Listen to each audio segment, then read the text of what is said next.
Hello, everybody. This is Noe with Walk with Yah, coming at you from somewhere around Atlanta, Georgia. Got another good message for you, for those that are willing to hear, for those that, are not, that want to know all that God wants to share during this time of the world. And so, but anyways, Noe here, and I'm with Walk with Yah, and what I do is basically help people with their spiritual oppression. That's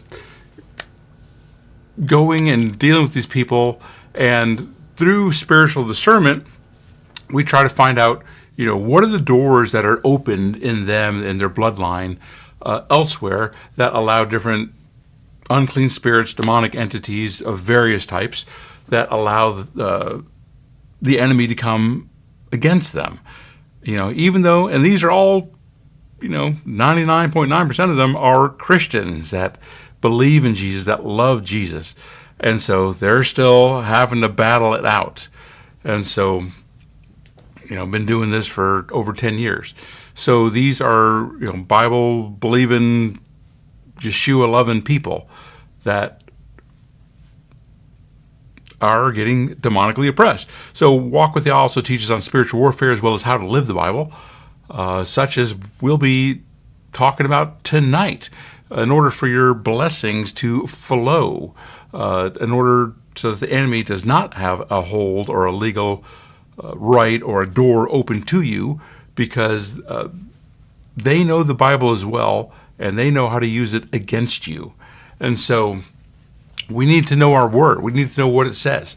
And so that's why I'm here, to share at least what I know, what works for me, what has been, things that God is sharing with me. Now, I find it funny that many times God, gives me messages that I feel that most people really don't care to hear. I shouldn't say many times, but he definitely gives me messages that people really don't care to hear. But to be honest, I really don't care, because I'm not about the numbers. I care about serving him so that I may hear, well done, good and faithful servant. That's Matthew 25, verse 23. When we're all done. If I cater to the masses and what the masses want to hear, well, then I shouldn't be doing what I'm doing, because I'm here to serve him first and his people second. We don't do religion by majority, where this is not democratic where we all get to vote on it. It doesn't work that way. And so all that to say is that I'm more about quality than I am quantity. I'm looking for people that really want to grow strong in him.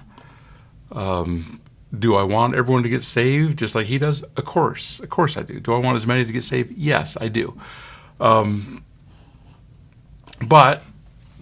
we need quality people, not people that just skip in, just barely make it, doing the limbo under, to get under the line just to barely get into heaven. Now, the reason I do that is because some people focus on inclusion, because they want everyone in, to come into heaven. Great, that's fantastic. But many times when people do that, what that means that they're actually lowering the requirements of what God commands in order to bring in as many people as possible. Now, that's just a different in perspective. I'm not saying they're totally wrong. I'm not saying I'm totally right. I'm just saying that's how I operate. That's how I see it. And so I'm going for, for me, for you, to have those eternal rewards that,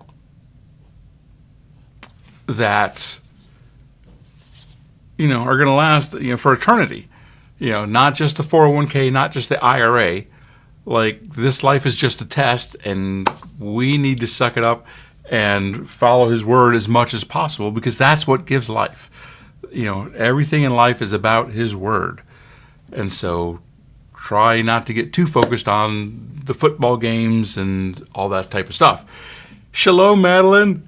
Glad that you are here. As Madeline says, those that have an ear to hear what the Spirit is saying in this day needed for life, it's all about relationship with him. Yes, that's the whole purpose of this, why he created Adam and Eve, starting there, to have a relationship.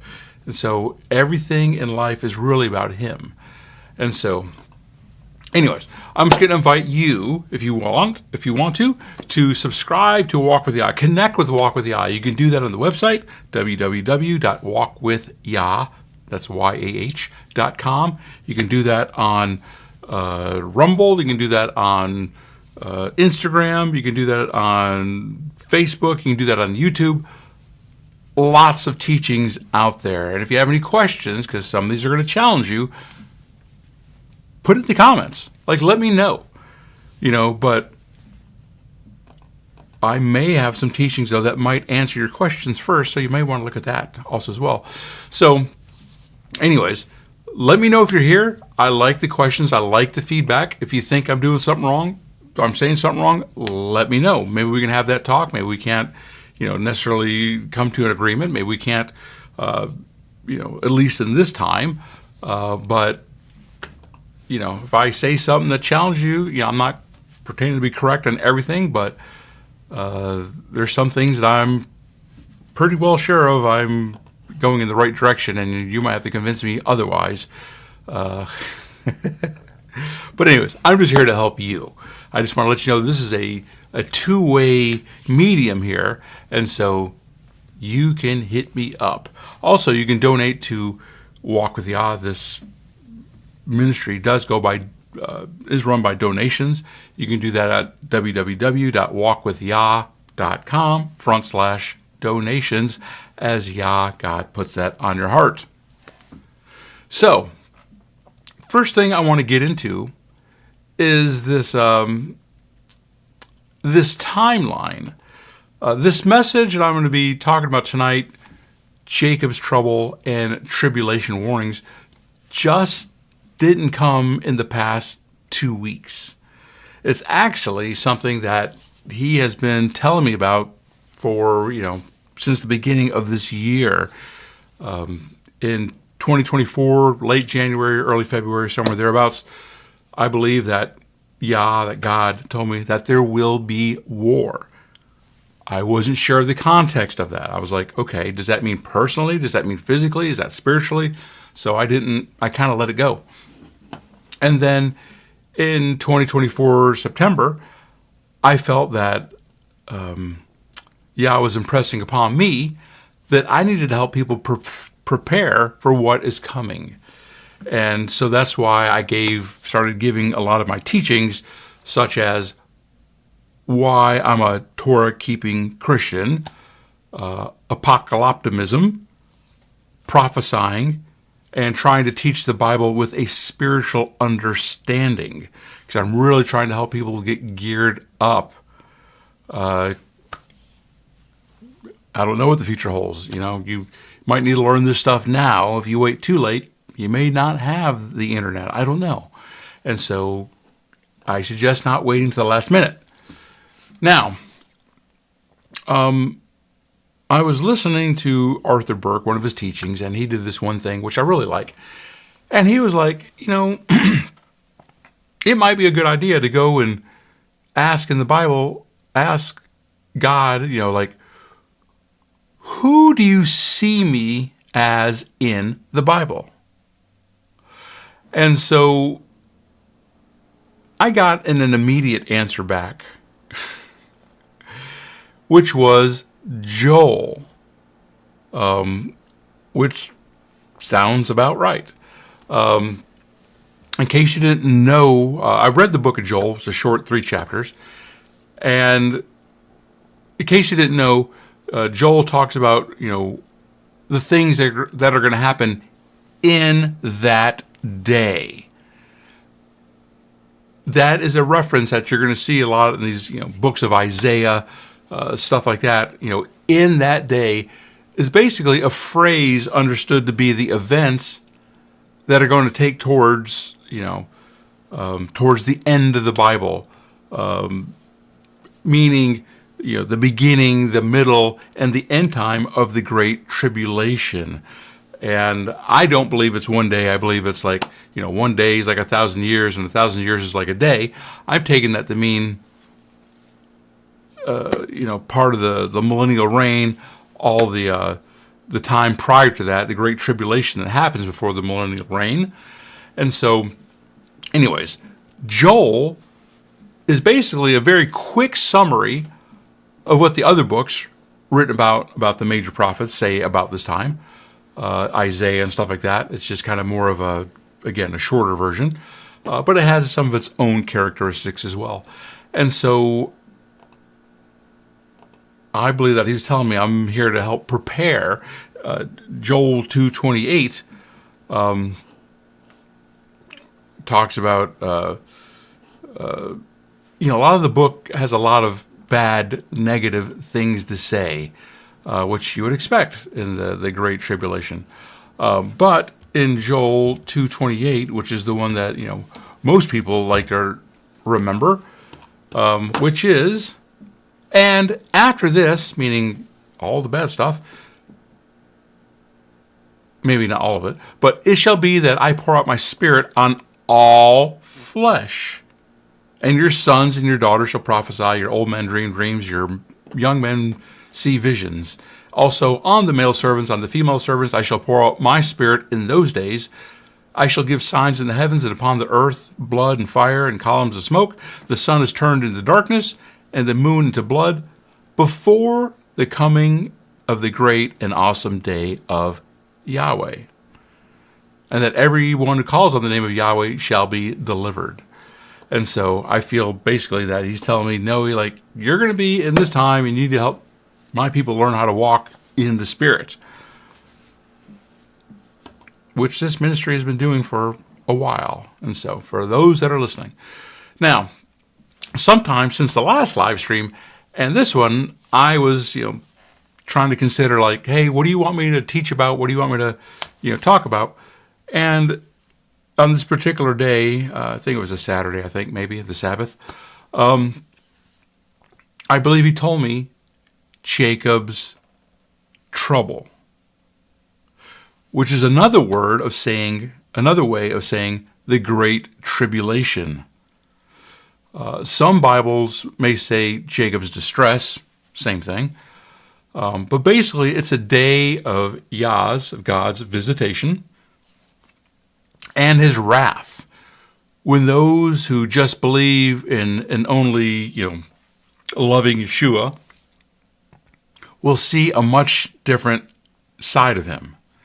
So I try to let him lead me as much as possible, on these live streams. But let's go to some, there we go. Got a nice pretty picture up there. Well, half of it anyways. And so these days, there are a lot of people, and I can kind of understand it. They just want to see the loving side of Jesus. They just think he's about cookies and kittens and stuff like that. He's a big old huggy bear, kind of like, Santa Claus. And so, but if you kind of look at the Bible, what the Bible has to say, it actually says has much more to say on it. I'm not going to go over all these verses.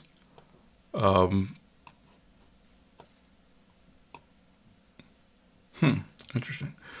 So I'm not going to go over all these verses now, but you have them here for reference. And so you can read those at your own time. But it's basically saying when Yeshua comes back, it's going to be with a rod of iron. It's going to be with fury. It's going to be with arrows, and he's going to lay waste. And so just for those that, want to see the cuddly side of Yeshua, just remember, he was sent to destroy the works of the enemy. He is the right arm of of Yahweh. And he is about dominion. He is the Lord of the army of hosts. And so when I think of army, I'm not thinking of cookies and kittens. So anyways, now I'm going to put up some verses here. I don't know why that's cutting off my verses. Does that help any? No, that didn't help any. Matter of fact, that almost made it worse. Okay, let me try to do that again. Okay, anyways.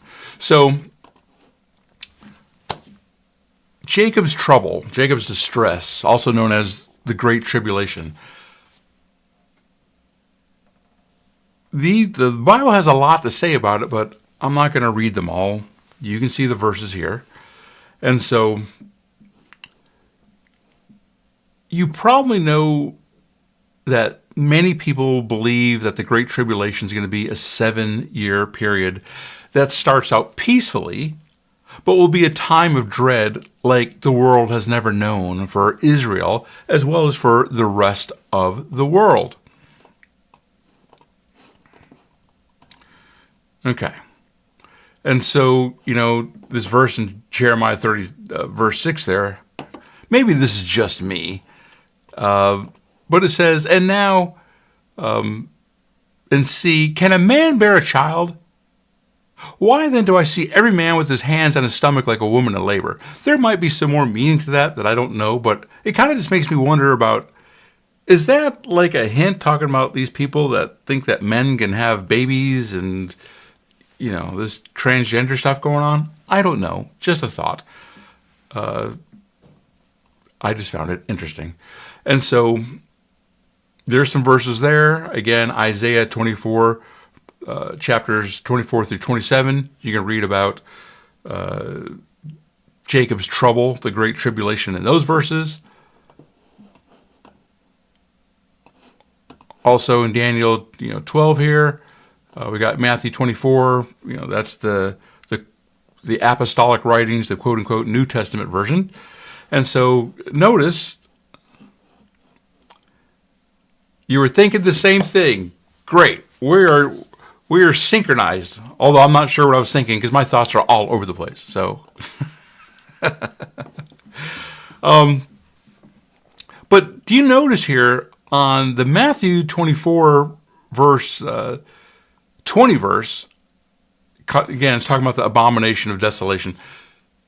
He says, "Pray that your flight may not be in winter or on a Sabbath." Different people understand this particular verse to be a different time. Some people believe that it has already happened. And again, even the abomination of desolation, like when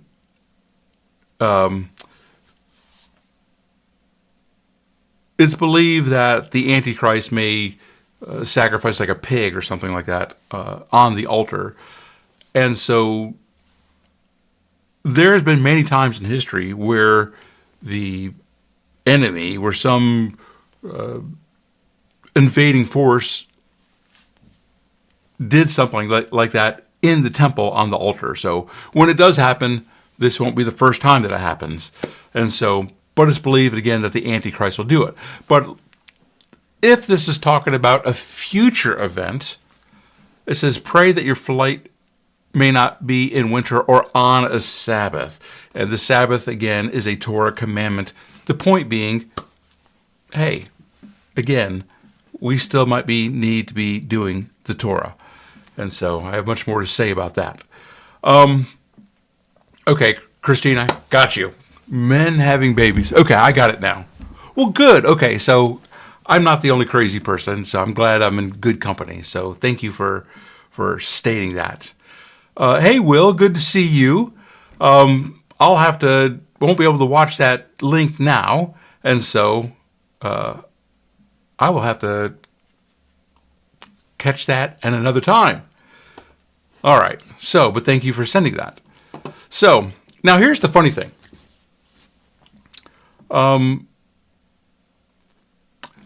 The The president of the U.S. is changing, and if you keep up with the international news, many of the countries around the world are changing due to the change of guard, if you will. We're seeing this with a lot of countries. They're just like, with Canada, Mexico, even others on the other side of the globe. And it would appear that Israel will be a safer place in the near future. Kind of looking like that. We know that, obviously, last time Trump was president, you had the Abraham Accords, all that type of stuff. People want peace in the Middle East, except for some of the people that are in the Middle East. Anyways, but that's not the message I got. What I heard was Jacob's trouble. In addition to those other messages that I talked about at the beginning of this video. And so, that I believe that I got through this past year. So, I'm giving this live stream not in faith of what I want to happen, but faith in what I heard, regardless of what my natural eyes are seeing. So if I'm wrong, so be it. And I'll tell you afterwards, I was wrong. Guess what? I'm human. But my job is to be as faithful as I can to the best of my ability. Results are up to him. Now, you probably know eschatology, a study of the end of this age, as described in the book of Revelation, is not my focus. And, what are the biblical signs that need to occur before the Great Tribulation, I'm sure can be debated. It's just, I'm more concerned about today, about getting oppression off people today to get them where they need to be to help bless as many people as possible. But I don't want to be ignorant of what's maybe coming either. I do keep an eye on the news, just kind of see, hey, could the Bible, be doing this? I try not to get too lost in it. But why do I say all this? Because I still believe I'm hearing that war and or the Great Tribulation will be here soon, regardless if things in the world are looking better. So back in July and August of 2021, Walk with God did a two-part series with a good friend of mine named Dwayne. On this live stream, he was talking about Revelation, an order of end-time events. And I just wanted to take a few minutes to go over some of what he put out there and some other stuff that I added, just to give people a reminder of what to look for, as you may find it very interesting, as I have in these past 2 weeks or so, past week or so. And I'm just going to focus on two major events that some believe will happen prior to and during Jacob's trouble. Now, a little disclaimer.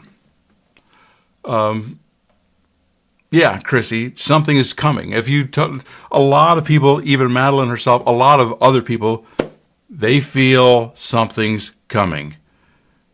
And this is... he's been telling us for a while now. He's been giving us ample warning.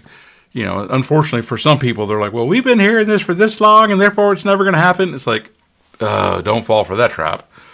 Anyways, a little disclaimer here. Of course, there are many different interpretations of what the book of Revelation has to say, as even Dwayne admits. Only Yah knows for sure. But still, there are some things here that you can listen to and decide for yourself. So one of the first things I want to talk about is in Revelation 17, verse 5. Revelation is actually in the book of Revelation, chapter 17, 18. Focus on the topic of mystery Babylon. You can see those verses here. Okay. Now, Babylon was massively influential during the old Babylonian Empire. That was 1834 to 1531 BC, long time ago.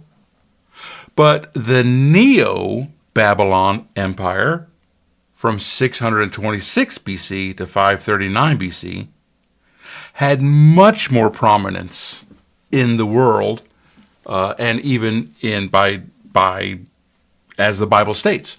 It was located in modern-day southern Iraq. And even Yah himself called Babylon great in the book of Daniel, as you can see there in Daniel 4:20, where Daniel's giving an interpretation to the king of Babylon. He's like, hey, verse 22, it is you, O sovereign, for you have become great and strong, and your greatness has grown, has reached to the heavens, and your rulership to the end of the earth. And so this was a vision that Yah gave him. Okay, got it. So in the same way, Mystery Babylon will also be the crown jewel of the modern world, and the greatest nation the world has ever known. So if we start looking at this, I'm going to give Dwayne's link there to he gives a lot more information than I do. He gets into it very much more. And again, I'm relying in large part on his stuff, but I've added some other stuff. So we can see here that Mystery Babylon, per the Bible, it's believed to be a geopolitical a country, basically. Like, some people can be like, well, if we think it's a force and it's kind of, more of a spiritual thing, there's some specifics that the Bible talks about that makes it feel like it's more of a country, that it will be extremely wealthy and materialistic, a huge importer of goods, known for business leaders, a military political superpower, hated by the Antichrist and his cohorts. It's referred to as a prostitute and adulteress, spiritually abandoning Jesus in pursuit of other gods of the world, culturally immoral exportation of its culture. Judgment will befall this nation. Nations are told to actually exit the country. And so, that it'll never be inhabited again, which kind of rules out some Mideast countries, because in the Bible it talks about, there will be people in Egypt, there will be, people from Assyria, so it's not over there. But the Bible also says that the superpower nation will be completely destroyed just prior to Jesus' return. Now, his return actually does not happen until Revelations 19. So all the stuff in the tribulation, all the stuff, all that stuff's got to happen first. So here's the question. Who do you think Mystery Babylon is? In Revelation 17, verse 9, it talks about the 7 hills that are surrounding this area. Yes, thank you, Will. Yes. And so Babylon's going to get thrown down. It's going to get the WWF smackdown, much like Yah did with Satan. And so in the Bible, it refers to these 7 hills. Now, the United States is often referred to as the New Rome, or the Empire of Liberty, with its capital, Washington, D.C., guess what? Situated on 7 hills, mirroring the biblical description of Babylon being built on 7 hills. Now, of course, again, different interpretations. Some people think that the 7 hills could be referring to Rome, because Rome has 7 hills as well, or the Vatican City, if a loose interpretation is used in meaning of the word hills. But the Vatican City really doesn't meet all the other requirements, so probably not. I'm not even sure Rome does either at this point in time, at this juncture, in this time of the world. So some people propose it could be a future government. But with all else going on in the world, biblically speaking, I don't know if we're going to have any future governments beyond what we have right now, just the way that it's going. And so,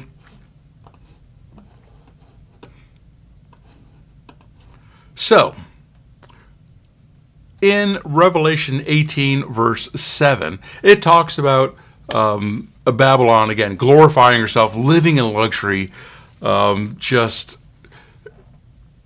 as she says in her heart, I sit as a queen, I am no widow in mourning, and mourning I shall never see.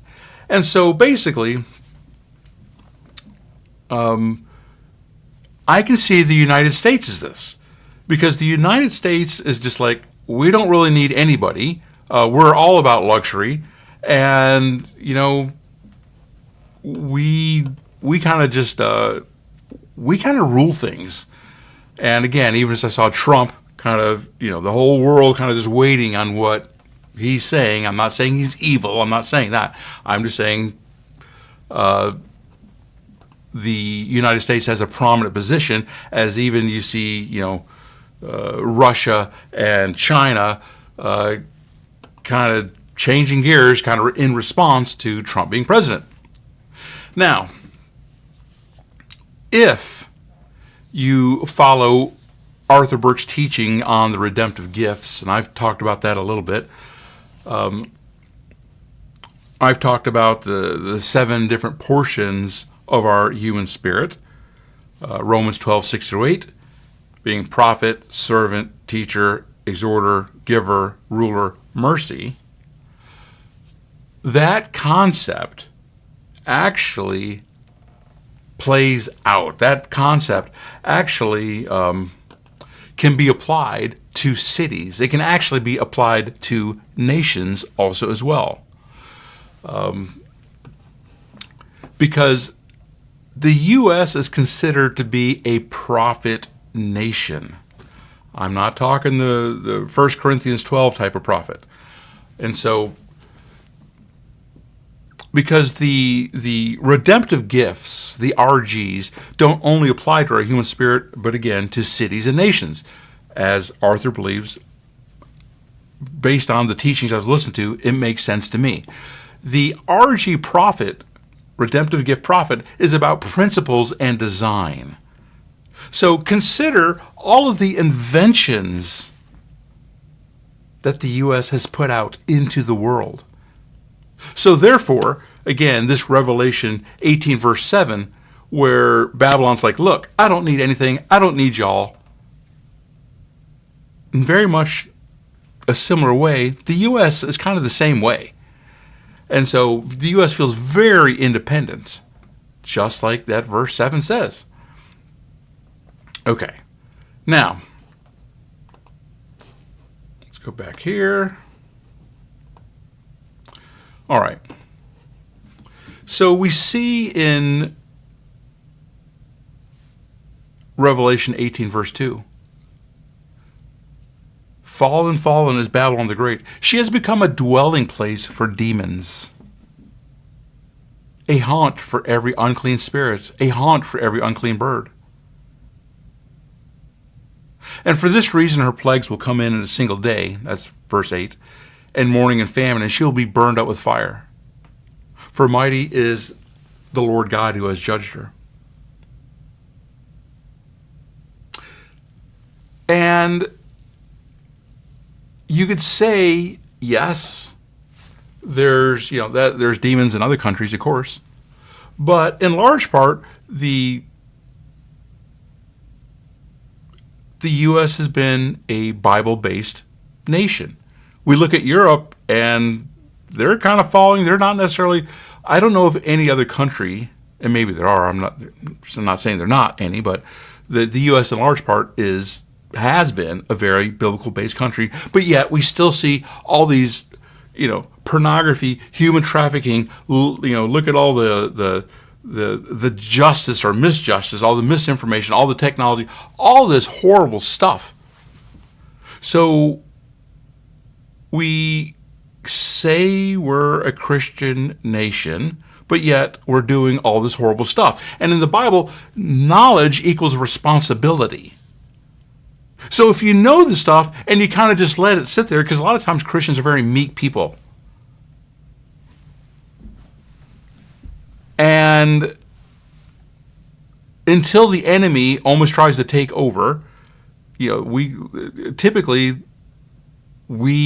are slow to move, to respond. We kind of just put up with stuff. And so there is a lot of horrid stuff in the U.S. Am I saying I hate the U.S.? No, I'm not saying that at all. Please don't take it that way. And so I believe this is why,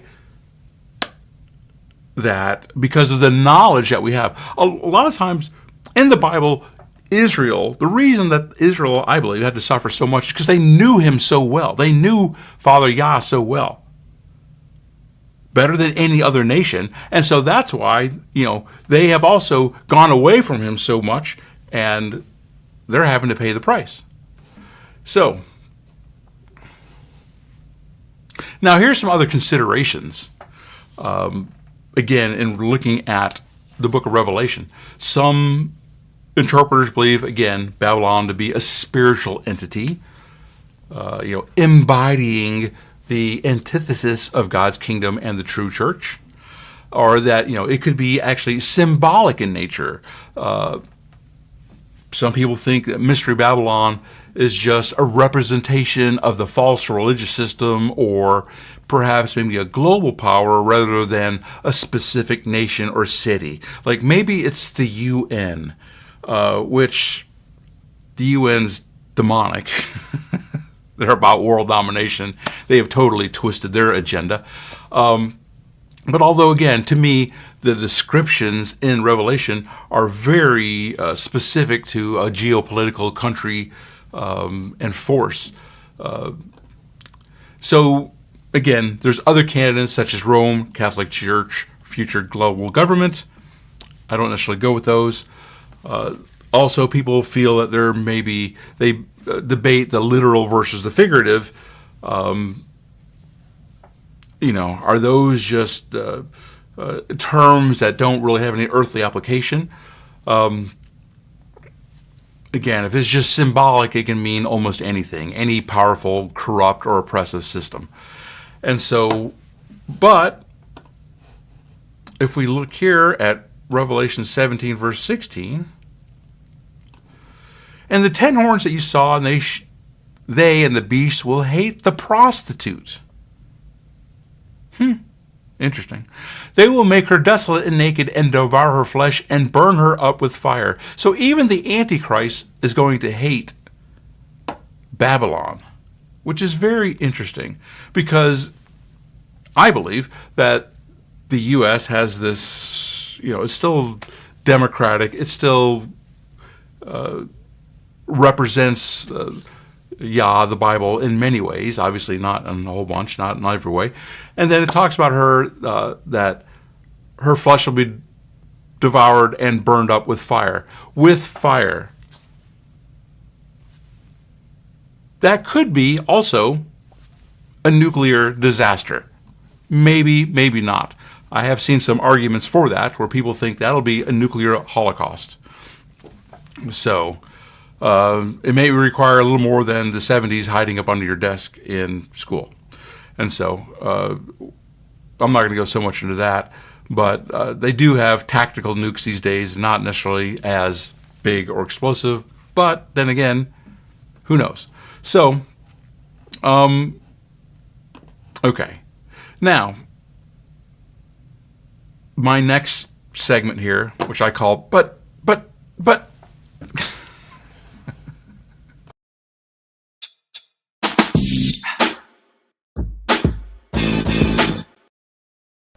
Sorry about that. You may just believe that because the U.S. has elected a leader that is doing everything right, that all of this can't be. Well, surely no. You are totally off on this one. Like, I don't know. I'm not seeing it. Okay, got it. But I want you to consider this.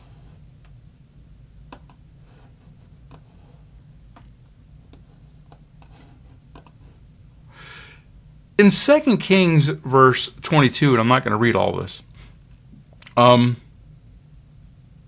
There is the king Josiah, and he reigned in Jerusalem. He was a good king. He was one of the good ones. And he did what was right in the eyes of the Lord. He walked in all the ways of David his father. He did not turn aside to the right or to the left. So he did what he felt was right. And then he was like, hey, I want to send some people. We're going to clean up the temple because, there's been ransacked. There's been wars and all kinds of stuff going on. And in verse 8, the high priests, they go into the temple and they're like, oh, like, what's this? What's this Torah scroll? It's the Torah, the book of the law. Obviously, the book of 2 Kings wasn't written at that time, but they had written down the Torah. And verse 11, when the king heard the words of the book of the law, he tore his clothes. And he said, go inquire of the Lord for me and for the people and for all of Judah concerning the words of this book which has been found. He said, because our fathers have not obeyed the words of this book. So, follow me here. And just let me know, because I'm questioning something here. Okay, so he puts this, effort to clean up. Great, fantastic. And so Josiah was doing everything he knew to do from what he felt was right. But guess what? He didn't have all the specific instructions because they didn't have the Torah. So he was going based on his feelings the best he knew that he could do. But when they found the Torah, the words of the law, they're like, oh, like we've been missing the mark. And so God gave him some plausible deniability. It's like, okay, you guys didn't know. You kind of doing the best you can. But now that you found the Torah, Josiah was like, oh, like we've been missing it all this time. And so, which is, I understand you may not believe in keeping the Torah because, we have Yeshua and Jesus and all that. But you may want to reconsider that perspective. That's why I did the Walk with Yah, the live stream, 71 and verse 72, and why I'm a Torah-observant Christian. That's why I did the teaching on apocalypticism to help you prepare. I'm not going to get stuck there. I want to move on. You're like, thank you, Noe. Anyways, so moving on.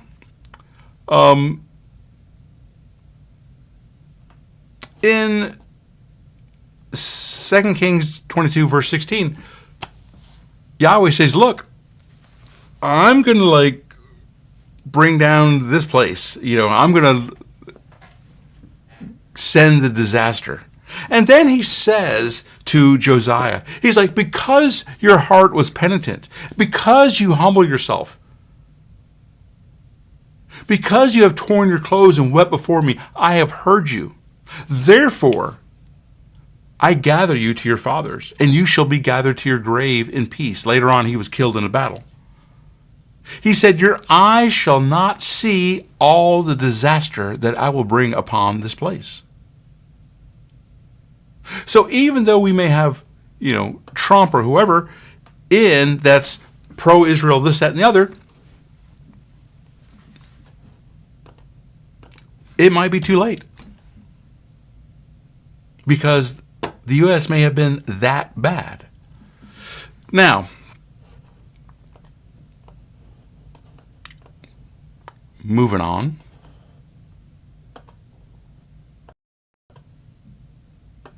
If I can click the right buttons here. Okay. Now, some theologians believe that the tribulation is going to start. When it starts, there's going to be a 7-year peace treaty with the Antichrist. And we know that, many countries want some token of peace in the Middle East. But at what cost? Could the U.S. actually help to bring this to pass? For the sake of politics, for the sake of not knowing better. I don't know if any of you have seen The Ring of Power.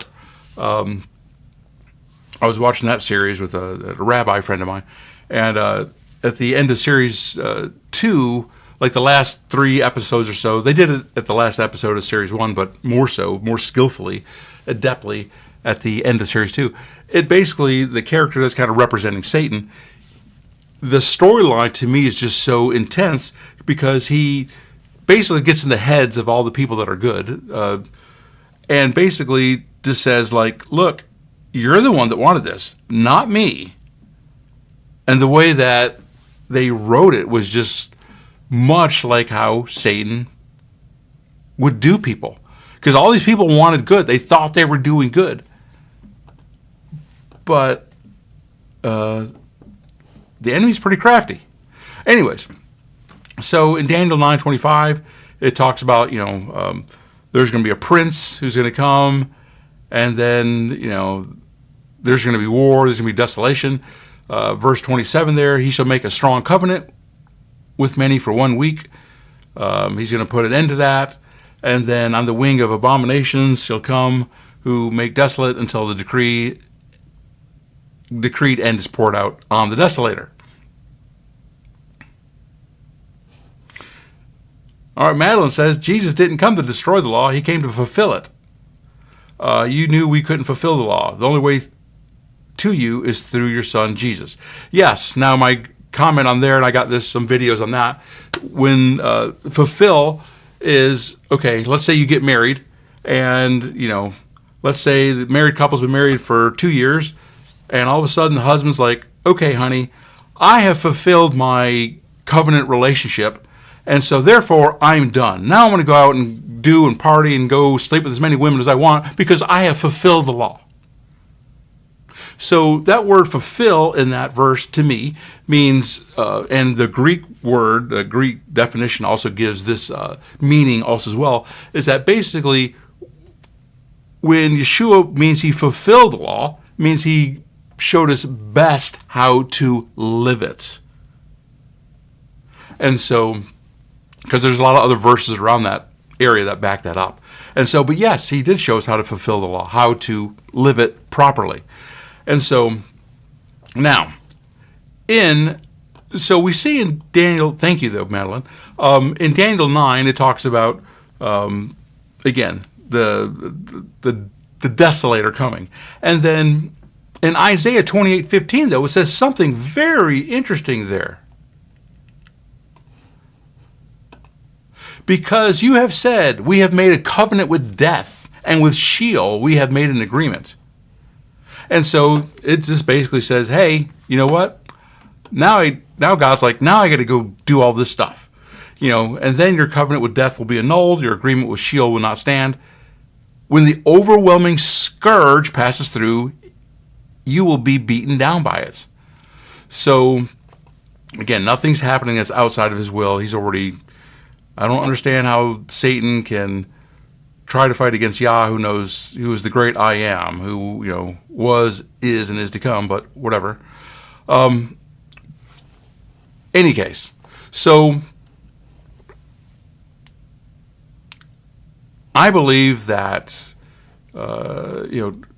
Trump and others that do want peace, yes, they're going to try to make, Abraham Accords, something like that, but it's going to play into the enemy's hands. Because people want peace so much. And so, anyways, moving on. So I want to go to the second, one of the second signs that we should look at, which is the rebuilding of the Jewish temple. Because the Bible states that the temple will be rebuilt before Yeshua, Jesus, comes, and names some events that will happen during the tribulation. In Revelation verse 11, it talks there about an angel going measuring the courts, the temple, and then, he's like, hey, measure this part, don't measure that part. The court outside the temple, which is interesting now that I'm just sitting here thinking about it. Because because I did this teaching on the Temple of Transformation. It was a 3-part series that I did, and it basically talked about the outside part of the court. You have the part of the holies, and you have the Holy of Holies. And so the outside part of the court is where people don't really have a real relationship with Jesus. Because the inner courts is like where you have more of a personal relationship. And so it's interesting that he says, do not measure the outside of the temple. It's almost like he's saying there's going to be an immeasure of people that don't really know me. Do they make it in or not? I don't know. That's up to him. But anyways, so there he's talking about he's going to grant authority to his 2 witnesses. They're going to prophesy for 1,260 days clothed in sackcloth. And then, I didn't put it here, but in verses 7 through 14, we see that those 2 witnesses, they'll be killed. Many in the earth are going to rejoice. They're going to give presents to one another. And then these 2 witnesses, they're going to be raised from the dead, and then they're going to go up to heaven. And that's going to be a major turning point for the world to see. Even in Daniel 9, verse 26, it talks about, the covenant, being, broken, stuff like that. For half a week, he shall put an end to sacrifice and offerings. So I guess at some point in time, he's going to come over the religions. We know that he's going to claim himself to be God, as we see there in 2 Thessalonians 2, verse 3. The man of lawlessness is revealed, the son of destruction, who opposes and exalts himself against every so-called God or object of worship, so that he takes his seat in the temple of God, proclaiming himself to be God. We know that many rulers in the past have done this, whether it is Rome or other places, where they were like, hey, I'm actually God. Good luck with that. Now, did I want to go there yet? Okay, so what does this mean for Yeshua's disciples? In the 2024, October 3rd, Walk with Yah, Livestream 73, Apocalyptimism, I went over how to prepare for the apocalypse. Now, this time I'm feeling, he's telling me Jacob's trouble, which is why I felt the need to give this teaching to help people get focused on their relationship with him. What's kind of the biblical backing of that? So in that teaching, I gave my best tips on how to avoid the suffering, if at all possible, which is why I did the teaching on prophesying also as well.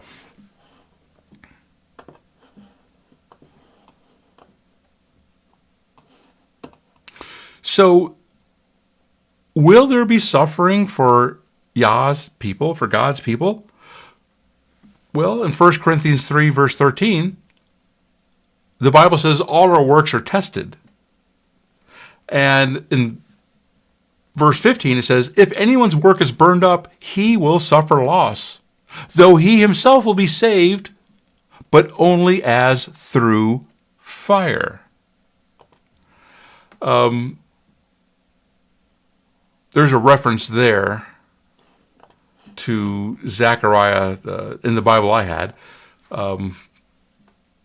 chapters 13 and 14, and in that Zechariah 14 verse 16 verse, also again there was a Torah reference there. Can't remember why I put that there now, but anyways. But I will tell you this: I don't really do dogmatic statements. It's all or nothing. It's always this. Now, the blood of Jesus works every time, all the time. Yes, it does, but it's not necessarily as simple as people think. And so I don't do dogmatic statements. I work a lot in the gray areas. And so, neither, the Bible doesn't really do dogmatic statements either, as we read here, because some of Yeshua's disciples will be protected. Although I don't know what that determination is, of course, as we see that in Daniel 12, verse 1, that at that time Michael shall arise, and some of your people, at that time your people shall be delivered, everyone whose name shall be found written in the book of life.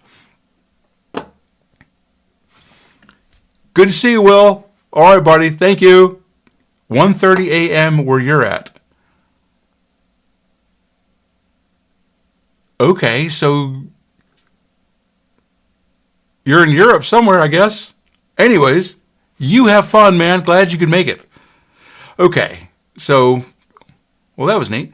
So in Revelation 7, verses 9 through 17, and I'm not showing all the verses here, there is a remnant of believers who will actually worship Yah during the tribulation.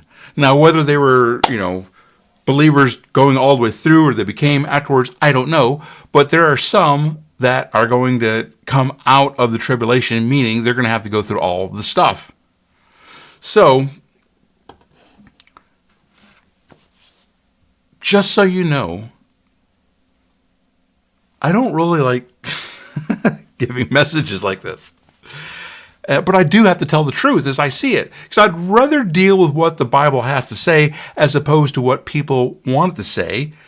Because they like their verses on prosperity or the cotton candy gospel or focusing, again, on the verses that they like, which most people do.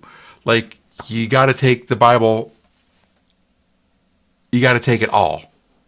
So the tribulation, I'm about to wind up here, just to let you know. The tribulation is going to happen, although when can be debated. Kind of like Maryland, I think it's coming very soon. I'm just trying to help you get the motivation you need to focus on Yeshua, to live his word daily, is that's really all that matters. That's what all this life is. When it comes down to it, it's just, do you believe in him or you don't? If you just want to take Occam's razor and do that dichotomy, that's all it is.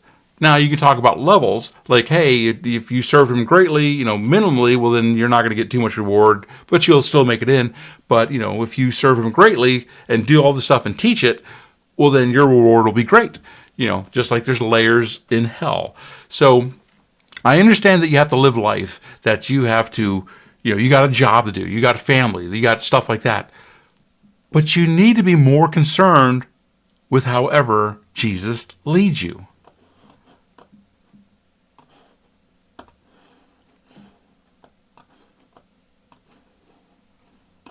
As it states in Matthew 24, verse 37, "For as were the days of Noah, so will be the coming of the Son of Man. For as in those days before the flood, they were eating and drinking, marrying and giving in marriage, until the day when Noah entered the ark. And they were unaware until the flood came and swept them all away. So will be the coming of the Son of Man. Oh, and by the way, if you didn't know it, my name is Noe." So some Bibles will actually say, "For as it were in the days of Noe." So I will end it on that note.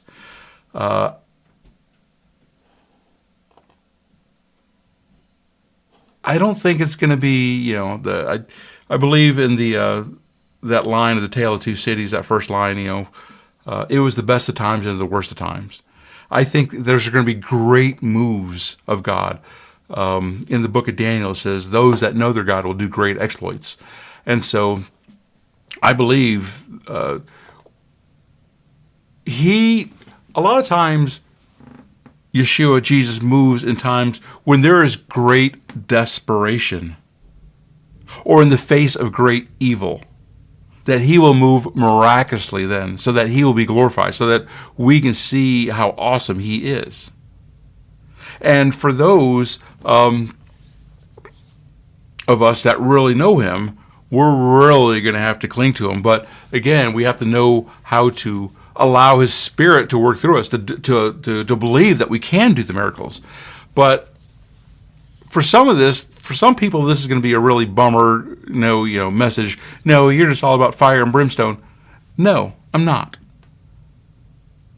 And that's why I have all the other teachings I taught you about earlier, is to help you prepare to be that light, that is on a hill for other people, because other people are going to need to know him, and you might be the one that they have to know him through. And so I just thank you for being here, for attending, for listening. Please add your comments later. If anyone has any questions, of course, let me know. I am open to that. Thank you for all your input. I really liked it. Good to see some of you here. Good to see all of you here, rather. But Walk with Yah has many teachings on spiritual warfare topics to help you get your mind conditioned on how spiritual warfare and how all that stuff works. And I'm just going to ask you to share, the Walk with Yah information with other people that you know that need to know this information, because a lot of people don't understand what it is that they're fighting, even if they're going to church. I'll leave that alone. So I just ask that you pray for me that I would do whatever he calls me to do through him. But this is Noe with Walk with Yah. Shalom. And just know that maybe your miracle could be next.